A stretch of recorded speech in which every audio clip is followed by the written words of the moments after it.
11 bells. Those 11 bells symbolize an event that took place 102 years ago.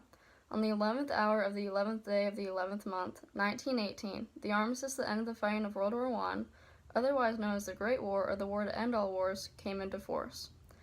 A year later, President Woodrow Wilson proclaimed November 11th a national holiday named Armistice Day. On May 26, 1954, President Dwight D. Eisenhower signed a bill into law changing the name to Veterans Day in celebration of all veterans of all American wars. Different from Armed Forces Day, a day for citizens to come together and thank our military members who are currently serving, and unlike Memorial Day, a day for remembering those service members who made the ultimate sacrifice for our nation. Veterans Day pays tribute to all those who have served their nation in the past as a member of the U.S. Armed Forces during times of peace or conflict.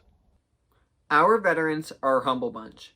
Talk with them about their time in the service, and they are much more likely to mention old friends, their buddies who were injured, or those who lost their lives, rather than discuss their own individual accomplishments. Those of us who lived have to represent those who did not make it. These words express a feeling that is common to Americans who have worn the uniform. They never forget their friends, especially the ones who did not live to be called veterans. Nor do our veterans ever seem to lose their desire to serve their country. Anywhere you go in America, you will find that veterans are the backbone of their communities, always making contribution, pitching in, providing leadership, and setting a good example for the young. Roughly 20 million, less than 10% of our fellow citizens are veterans.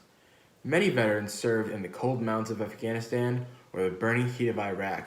Others go back to the Persian Gulf War, the Cold War period, the Vietnam War, or even the Korean War. We also honor those members of the largest American force ever assembled, those who served during World War II. Each has his or her own story to tell, but whether duty found them home or abroad, in wartime or peacetime, they all share the pride of having served, and they have in common the memory of taking an oath and becoming something much larger than themselves. We, citizens, remain aware of the nation's debt to the members of the armed forces. Currently, members of the active duty force, reserves, and National Guard make up less than 1% of our total population. Many veterans deployed to multiple combat zones numerous times. As with other wars, our veterans suffer from physical injuries and post-traumatic stress disorder. They are constantly in our thoughts. Our gratitude also extends to our veterans' loved ones, because military service is often a family commitment, and they too sacrifice for the good of the whole nation. During their time of military service, veterans never sought fame, fortune, honor, glory, or any special recognition, but they deserve it. Today, we honor the following veterans from each branch of the armed forces, both active, reserve, and National Guard. Veterans of the U.S. Army.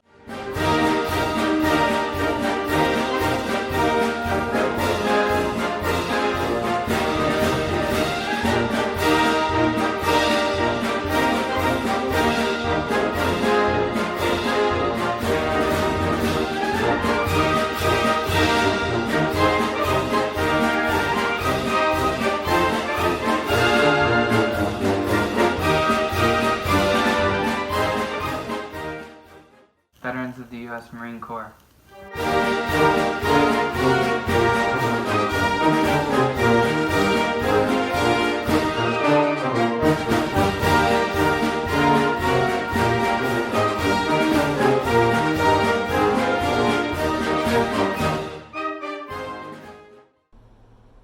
Veterans of the U.S. Navy.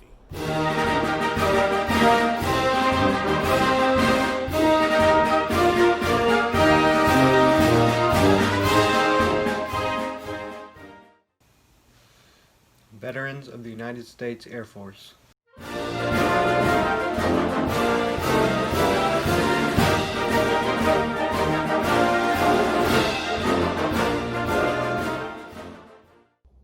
Veterans of the U.S. Coast Guard.